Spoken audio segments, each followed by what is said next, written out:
Muy bien, diputada, pues muchísimas gracias. Antes que todo, pues sus comentarios, sus reflexiones respecto a este Plan Nacional de Infraestructura que se presentó hoy desde su punto de vista particular y por supuesto del grupo parlamentario. ¿Cómo lo ven? ¿Le hace falta? ¿Está bien? ¿Cómo lo ven básicamente? Pues tiene las dos caras de la moneda. Desde mi punto de vista, la infraestructura es un componente que siempre es positivo. Infraestructura significa inversión física, gasto de inversión, empleos, crecimiento económico, y en estos momentos en donde ustedes saben es la noticia de hoy y de ayer, no estamos creciendo, está confirmado que incluso estamos creciendo menos de lo que pensamos, y hay incluso una controversia entre si estamos en un estancamiento solamente o ya en un proceso de recesión económica. La llamada del presidente sobre un programa nacional de infraestructura o un acuerdo de infraestructura, como él lo llamó, empieza a ser positivo. ¿Qué hacen? Complementan el mediocre gasto de inversión del PEF 2020 que acabamos de aprobar con recursos de financiamiento privado, y que pretenden con ello, pues de alguna manera, compensar las malas decisiones en materia de infraestructura que ha tomado este gobierno. Si revisamos el PEF, pues un componente importantísimo como es mantenimiento de carreteras, conservación, modernización de carreteras, cae en casi 70% con respecto a lo de 2018. Entonces compensan esta caída con este programa de financiamiento privado. Ahora, si revisamos el interior de la inversión privada que autorizamos, perdón, de la inversión pública que autorizamos, pues básicamente son los 3 proyectos de servilleta que ha autorizado el gobierno federal. Llámese el Tren Maya, que afortunadamente le bajaron algo de recursos; Santa Lucía, que hoy también fue nota porque no pueden coincidir las pistas 1 y la 3 al mismo tiempo; y la cereza del pastel, desde mi punto de vista, la refinería de Dos Bocas. Proyectos que no han podido mostrar su viabilidad técnica ni financiera.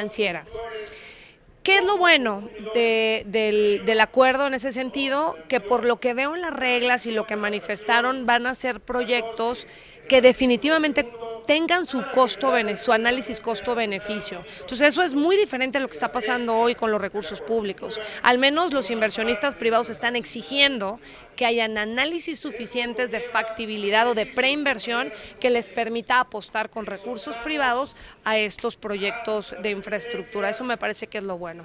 Lo malo, pues bueno, nos faltaron de ver proyectos de energía.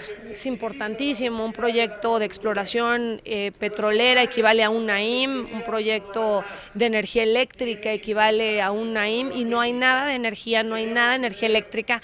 Es ahí al menos llamativo que aparecen los rubros en cero, porque en los preliminares que habíamos tenido acceso de manera económica, pues ahí aparecían algunos proyectos de las refinerías, por cierto, de la modernización de las refinerías existentes, pero ahorita ya no aparecen.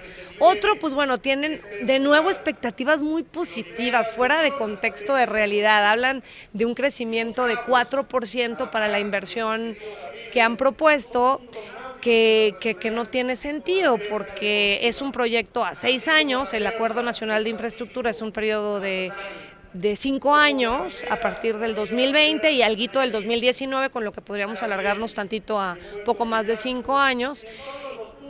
Y no, me parece insuficiente para poder crecer al 4%, insisto.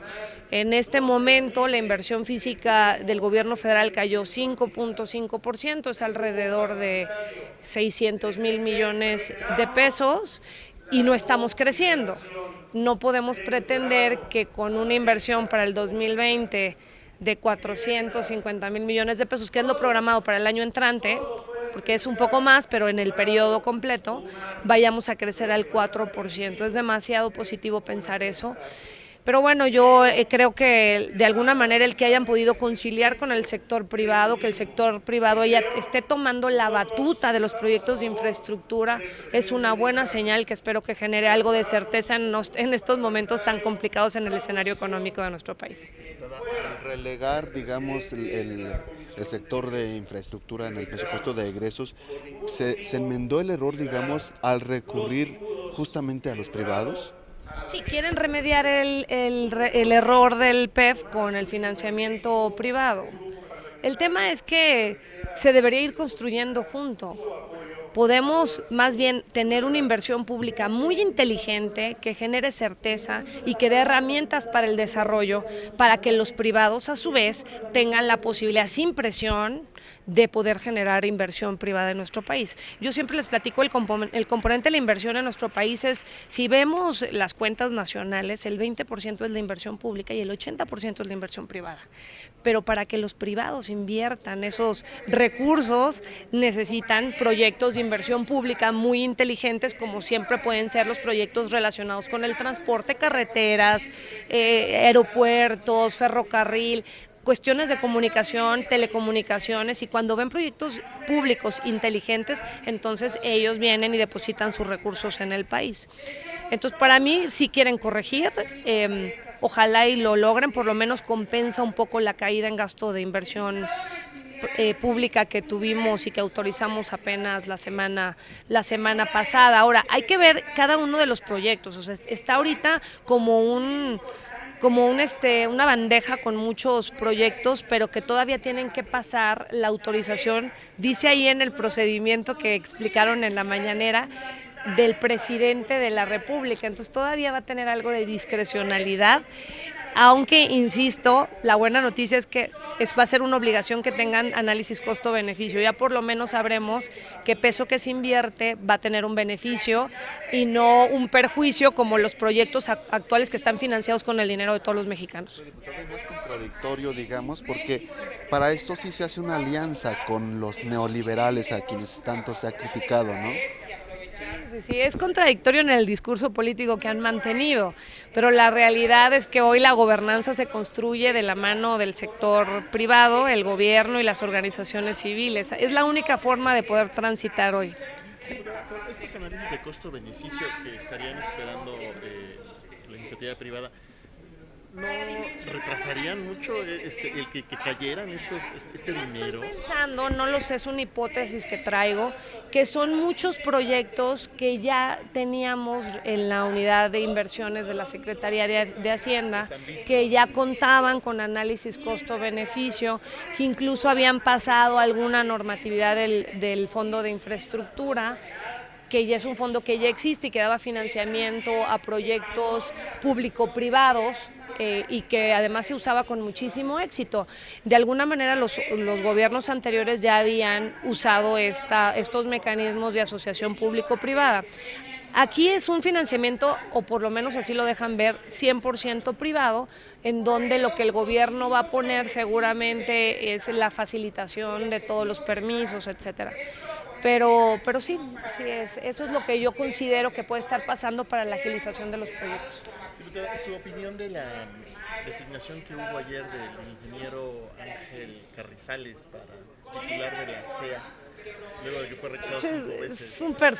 Es una persona, pues al menos muy controversial, porque ha sido rechazada una y otra vez, no tiene las cartas credenciales. Desde mi punto de vista, la CEA es un organismo muy importante. De hecho, mi posición siempre ha sido darle mucho más autonomía a la CEA, porque cuando hablas de temas de energía, las consecuencias ambientales son muy fuertes, especialmente para los lugares en donde se está haciendo un proyecto de esta naturaleza. Y la CEA es lo único que le puede asegurar a los mexicanos que haya una remediación de las consecuencias al ambiente que puede tener un proyecto de infraestructura energético. Sin embargo, si no tienes un funcionario con las credenciales suficientes o que va a trabajar de la mano del gobierno y no va a servir de contrapeso para los proyectos, de hecho tienen facultades hasta de quitar permisos, de detener obras si no se remedia. Les pongo el ejemplo de la refinería de Dos Bocas. Recuerden que para que saliera autorizado la evaluación de impacto ambiental por parte de la CEA, lo autorizó siempre y cuando hubieran unas condicionantes, y las condicionantes vienen desde programas permanentes de monitoreo al cambio climático, programas permanentes de monitoreo a las aguas subterráneas, que no haya contaminación, en fin, hay unas condicionantes bien duras que hoy no sabemos cuánto cuestan, si ya las empezaron, cuándo nos van a empezar a informar que están trabajando con las condicionantes, y en su caso el director de la CEA podría detener una obra tan importante para este gobierno como puede ser la refinería. Me parece que con el nombramiento ya eso ya no va a pasar. Sí. Gracias. De nada. Muchas gracias.